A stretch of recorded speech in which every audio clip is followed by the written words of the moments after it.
নমস্কার বন্ধুরা, ঠাকুরের কথা চ্যানেলে আমি সকলকে স্বাগত জানাই। পরম গুরু শ্রী শ্রী রাম ঠাকুরকে প্রণাম জানিয়ে প্রতিদিনের মতো ঠাকুরের কথা নিয়ে আমি অন্তরা আপনাদের কাছে সকল বড়দেরকে প্রণাম জানাই। সকল বন্ধুরা ভালো থাকবেন, সুস্থ থাকবেন। আজকের ঠাকুরের কথা রাম ঠাকুরের কথা গ্রন্থ থেকে ডক্টর ইন্দুভূষণ বন্দ্যোপাধ্যায়ের কথাই আপনাদেরকে শোনাব, তাহার অভিজ্ঞতার কথা ঠাকুরের সহিত। তাহলে শুরু করছি আজকের ঠাকুরের কথা। কলেজ না থাকা একটু দেরি করিয়াই ঠাকুরের কাছে আসিলাম। যাহা ভাবিয়াছিলাম তাহাই হইল। দেখিলাম যে তিনি একাই বসিয়া রহিয়াছেন, নিকটে কেহই নাই। আমি যাইয়া প্রণাম করিতেই তিনি আমার মাথায় হাত বুলাইয়া দিলেন, কিন্তু কোনো কথাই বলিলেন না। তাহার বিছানার উপর একটি নস্যির কৌটো ছিল। তিনি কৌটোটি হাতে তুলিয়া লইলেন এবং একান্ত মনে তাহার পরিচর্যায় নিযুক্ত হইলেন। আমি বসিয়া মুগ্ধ নেত্রে দেখিতে লাগিলাম। ঠাকুর কৌটোটি একবার খুলিলেন, আবার বন্ধ করিলেন।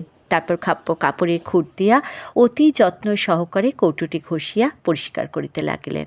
একবার কৌটোটি ঘষেন, একটু থামিয়া চোখের সম্মুখে আনিয়া নিবিষ্ট মনে দেখেন, আবার ঘষেন, আবার দেখেন। এইরূপ প্রায় 20 মিনিট ধরিয়া চলিল। আমি যে সম্মুখে বসিয়া আছি সে খেয়াল যেন ঠাকুরের নেই। চাহিয়া দেখিলাম যে ঠাকুরের মুখখান আনন্দে যেন একেবারে ডগমগ হইয়া উঠিয়াছে। আমি মুগ্ধ হইয়া গেলাম। ঠাকুরের এই ভাব যে সেদিন প্রথম দেখিলাম তাহা নহে, পূর্বে বহুবার দেখিয়াছি, পরেও দেখিয়াছি, কিন্তু যখনই দেখিয়াছি তখনই মুগ্ধ হয়েছি। অহেতুকী আনন্দ বলি একটা কথা শোনা যায়, বোধহয় ইহাই সেই আনন্দ। হেতুটা নগণ্য, নাই বললেও চলে, শুধু উপলক্ষ মাত্র, কিন্তু আনন্দের যেন তুফান বহিয়া যাইতেছে। হেতু ভিন্ন কোনো কিছুর একটা কল্পনা আমরা করতে পারি না, সুতরাং প্রকৃত আনন্দ যে কী তাহার কোনো ধারণা আমার নাই। সামান্য একটা অকিঞ্চিতকর কথা বা ব্যাপার লইয়া বহুক্ষণ অনাবিল আনন্দে মাতিয়া থাকিতে পারে, এরূপ লোক যে দেখি নাই এমন নহে, কিন্তু তাহাদের সংখ্যা ক্রমেই ক্ষীণ হইয়া আসিতেছে। লাভ লোকসানে খতিয়ান অন্তত কিছুটা না ছাড়িতে পারিলে আনন্দের কাছে ঘেঁষা যায় না। ছেলে বসে দেখিয়াছি যে শেষ রাত্রে কবিগান আরম্ভ হইয়াছে। সরঞ্জামের মধ্যে একটি ঢোল ও একটি কাশি, উপরে শামিয়ানার পরিবর্তে 2-1খান নৌকার পাল্টা আনো, আর বসিবার জন্য হোগলা এবং চাটাই। কিন্তু এই সামান্য আয়োজনের মাধ্যমে যে আনন্দের তুফান বইয়া যাইতেছে, তাপ নিয়ন্ত্রিত হলঘরে গদি 8টা চেয়ারে বসিয়া লক্ষ লক্ষ টাকা ব্যয় প্রস্তুত সবাক চিত্ত দেখিয়া বাবুরা যে সে আনন্দের সামান্য একটু অংশ উপভোগ করিতে পারেন না, তাহা আমি নিঃসন্দেহে বলিতে পারি। এমন কত লোক দেখিয়াছে যে মাছের ডুলা ও দুধের ঘটি লইয়া বাজারে যাইবার পথে কবির আসর দেখিয়া তাহাতে বসিয়া গিয়াছে।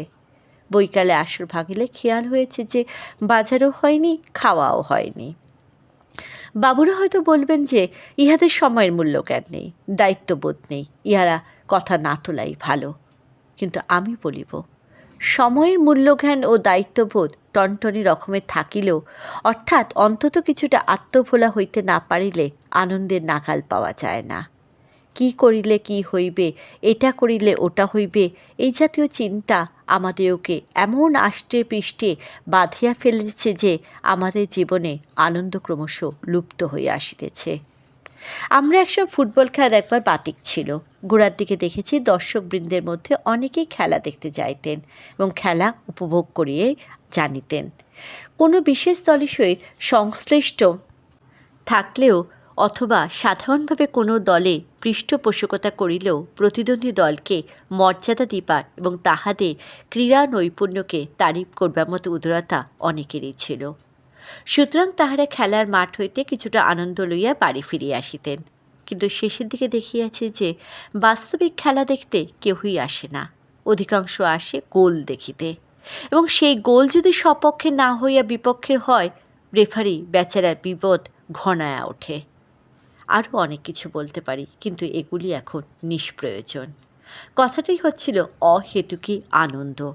এ বিষয়ে নিজের কিছু প্রত্যক্ষ অভিজ্ঞতা আছে বলিয়া কথাটা বলতে সাহস পেলাম। প্রায় 20 মিনিট পরে ঠাকুর নস্যির কৌটাটা রাখিয়া দিলেন এবং আমার দিকে চাহিয়া মৃদু একটু হাসিলেন। হঠাৎ ঠাকুর উঠিয়া দাঁড়াইলেন এবং আমি কিছু বুঝিয়া উঠিবার পূর্বেই টেবিলের ওপর হইতে দোয়াত ও কলমটি লইয়া পুনরায় স্বস্থানে আসিয়া বসিলেন। কথাটা বুঝাইবার জন্য এইখানে ঘরটির বিবরণ দেওয়া অতি প্রয়োজন। উত্তর দক্ষিণে লম্বা ছোট একখানা ঘর, দৈর্ঘ্যে 10 ফুট ও প্রস্থে 8 ফুটের বেশি হইবে না। দক্ষিণে দেয়াল ঘেঁষিয়া ঠাকুরের বিছানা, তাহার উত্তরে আমাদের জন্য একখানা শতরঞ্চি, পূর্ব দিকে দরজা এবং একটি জানালা, পশ্চিম উত্তর কোণে অতি ছোট একখানা টেবিল। এই টেবিলখানির ওপরে একটি দোয়াত ও কলম। আমি যেখানে বসিয়াছিলাম সেখান হইতে হাত বাড়াইয়া অনায়াসে জিনিস দুইটি তুলিয়া লইয়া ঠাকুরকে দিতে পারিতাম। আমার উঠিবা প্রয়োজনই হইত না, কিন্তু ঠাকুর আমাকে কিছুই বলিলেন না। নিজে উঠিয়া দোয়াত ও কলমটি লইয়া আসিলেন। বরাবরই দেখিয়াছি যে নিজে যে কাজ তিনি করতে পারতেন তাহার জন্য অন্যের মুখাপেক্ষী হইতে ঠাকুর সহজে চাইতেন না। এই জন্য তাহার সহিত অনেক সময় ছোটোখাটো কলহ বাঁধিয়া যাইত। শৌচ হইতে ফিরে নিজের ঘটি মাঝেতে বসিয়া গেলেন। জোর করিয়া ঘটি কাড়িয়া লইলাম। নিজের বিছানা নিজেই ঝাড়িয়া লইতে উদ্যত হইলেন। বলপূর্বক বাধা দিয়া তাহাকে নিরস্ত করিলাম। এরূপ অবস্থা ব্যাপার হামেশাই ঘটিত। এই ছোটোখাটো ব্যাপারগুলি অনেক সময় আমাকে ভাবাইয়া তোলে। আমি অতিমাত্রায় তামাক প্রিয়। কলকি এক প্রকার জুড়ায় না বলিলেও চলে না। সুতরাং এই তামাক সাজার ব্যাপার লইয়া একটা খিটমিটি লাগিয়া থাকে। এত তামাক সাজা সহজ ব্যাপার নহে। সুতরাং চাকরেরাও বিরক্ত হয়, ছেলেমেয়েরাও এড়াইয়া চলে। আবার এদিকে এই তামাকের ব্যাপারে সামান্য একটু অব্যবস্থা হলে আমার মেজাজ তিরিক্ষি হইয়া ওঠে। হাঁকডাক করিয়া একটা অনর্থ বাধাইয়া তুলি। অনেকবার ভাবিয়াছি, সামান্য একটু চেষ্টা করলে তো এই গোলযোগের মীমাংসাই হয় না। অতি সহজ মীমাংসা তামাক ছাড়িয়া দেওয়া, কিন্তু আমি সে মীমাংসার পথে যেতে চাই না। হাঁকডাক করেও মেজাজ খারাপ করে যে শক্তির অপচয় করি তাহার শিকি খরচ বোধ হয় তামাকটা নিজেই সাজিয়া লইয়া প্রয়োজন ছিল। এতদিন ধরিয়া ঠাকুরের সঙ্গ করিলাম, কত দেখিলাম, কত শুনিলাম, কিন্তু শিখিলাম না কিছুই।